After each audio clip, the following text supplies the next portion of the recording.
If you recall, when we gathered here for the celebration of Christmas, it was 65 degrees outside.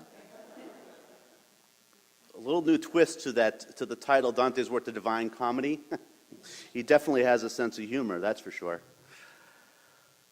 During Holy Week, we were able to scrape up a few extra shekels and, on a limited basis, run a radio commercial on some of the stations on Cape Cod. I'm not sure if you heard it. If not, it is on our website. And the commercial opened with a quote from Jonathan Edwards, not the guy who does the seances on TV, but the guy from the colonial period, from right here in Massachusetts. Opened with his very famous work, "We are all sinners at the hands of an angry God." Thing is, Jonathan Edwards didn't preach that sermon that calmly. If you recall, the old Puritan churches would have had the high pulpit above everybody. He would have been towering down, looking upon you, and yelling at you that we are all sinners at the hands of an angry God. Boo! Trying to scare us, put the fear of God within us so that we would leave. When am I breaking the place? Yeah, I'm the pastor. All right, where was I with this? Okay.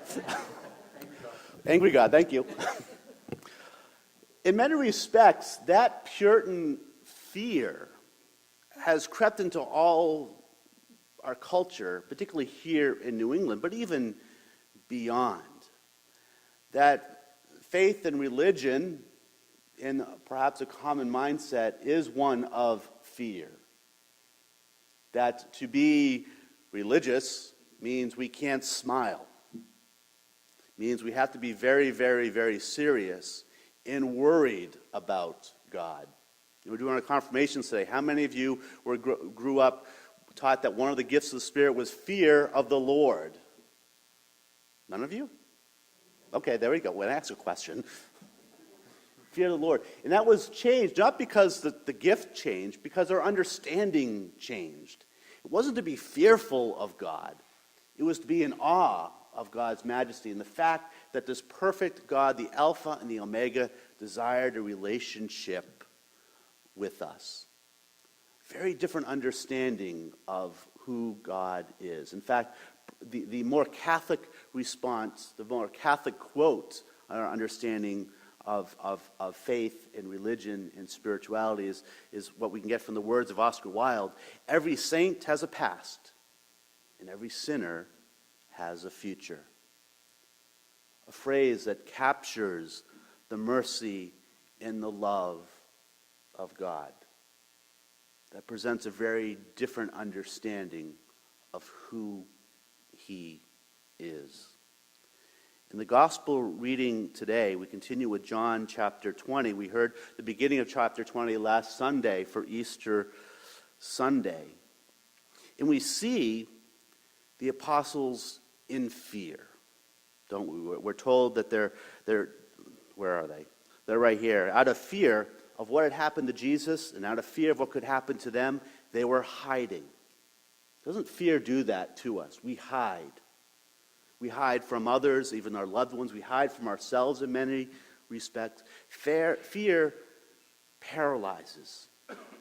Fear prevents us from looking outside of ourselves. We circle the wagons. It prevents growth. And fear can lead to destruction, not just spiritual destruction, but can lead to physical destruction as well. And yet, to this, we hear Jesus come into them and say, "Peace be with you." The other encounters in the other Gospels, we also hear him approach them with the words, "Do not be afraid. Do not be afraid. Be loving. Be joyful. Be true to who you are. Believe in the resurrection, because if the resurrection is actually a fact, it means we have no fear of sin or death. We have no fear of anything in this world, because we know the fruits of this victory are ours. That God is with us, and that God wins out in the end. Peace also that Jesus uses today is also telling us a characteristic of his presence, and when we're living in relationship with him. St. Augustine very famously mentioned right at the very beginning of his Confessions, our hearts are restless, O Lord, until they rest in you. That the object, the goal of the human heart, of the human person, is God. And we know we've encountered him. We know when we're in his presence, a living and right relationship with him, when we are experiencing peace in our lives. Even peace when there's chaos all around us. Because it's a peace born from a love that unites us to God. And God is the only thing in this world that is forever. Our gospel this morning also brings us to the very famous story of doubting Thomas. You know, how often do we read the scriptures and the examples of the apostles, and we're left scratching our head wondering what Jesus possibly saw in these people? They seem to be messing it up more than they're getting it right. But there's an important lesson in there, because all of these apostles we refer to as saints. That 11 of the original 12 got it right eventually, which again highlights Jesus' mercy and love and the power of his graces. Because here's the thing, Thomas wasn't the only one who struggled with doubt. We're here in the end of chapter 20 here, or towards the middle, almost to the end of chapter 20. At the very beginning, they find the empty tomb. There's news that's delivered that Jesus isn't there, and that they've been told he's resurrected from the dead. And they hear that, but they still question, they still doubt. They're still hiding today. They're still hiding in that upper room. They're still fearful, despite being told of the resurrection. And just before these verses, Mary Magdalene, one of the early disciples, encountered the resurrected Jesus. And they're still hiding, which tells us they were still doubting. They were still questioning. This reminds us that that's part of our spiritual growth. That's how we grow in that relationship. That's how we grow, period, physically or spiritually. We deal with that doubt, with the unknown. Thomas was a very natural reaction that we all have and we all need in order to grow in faith, to question, to be open to learn. It's important, the example of Thomas is he remains connected to the other apostles, to the other believers. He wants to believe in the resurrection. He had loved Jesus just as much as the others. He had dedicated himself to following Jesus and believed in what was being preached, and was dealing with that unbelievable sorrow and confusion upon the crucifixion. He wants to believe. And he's observed there's something different about the other apostles and disciples, that they're no longer mourning, but they're joyful. And he doesn't give up. It's also important to realize that the apostles don't give up on Thomas. They don't toss him out when he says, yeah, right. How could he possibly be alive? He was crucified. He's dead. They don't give up on him. And you better believe that between those appearances of Jesus, there are many conversations between the apostles and Thomas. And you better believe that as practicing Jews, there's also many times of prayer between those. And all of that experience opened Thomas to receiving God's graces, to recognize the risen Lord, to have an encounter with the risen Lord. And that's important for us to realize as well. Think of the disciples on the road to Emmaus from Luke's gospel. Jesus is right in front of them and they don't recognize him at all. They're so caught up in their concerns and their fear, in their sense of loss. We need God's graces and the support and love of others to recognize the risen Christ before us. With all that joy and all that peace, we're given a challenge. As the Father has sent me, so I send you. Notice there's no qualifiers to that statement. He doesn't say, if you have time, go on out and preach the gospel. Or, wait until you have all the answers.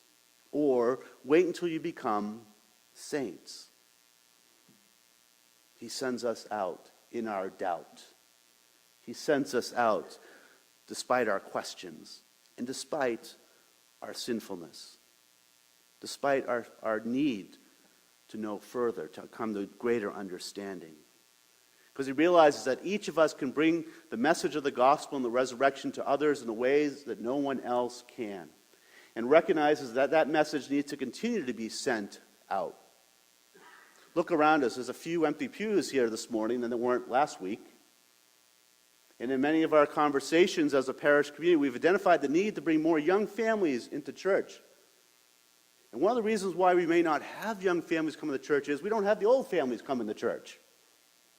This is not 100% of our older population gathered here today.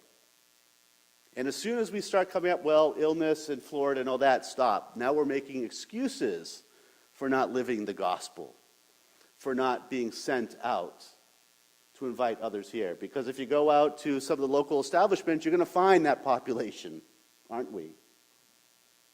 That all of us have a means of being what Pope Francis calls missionary disciples, of inviting others with us. And very simply, it happens with a very simple invitation to others. Sharing who we are, not beating up over the head with the Bible or a catechism, but sharing our joy and our peace in witnessing to the presence of God.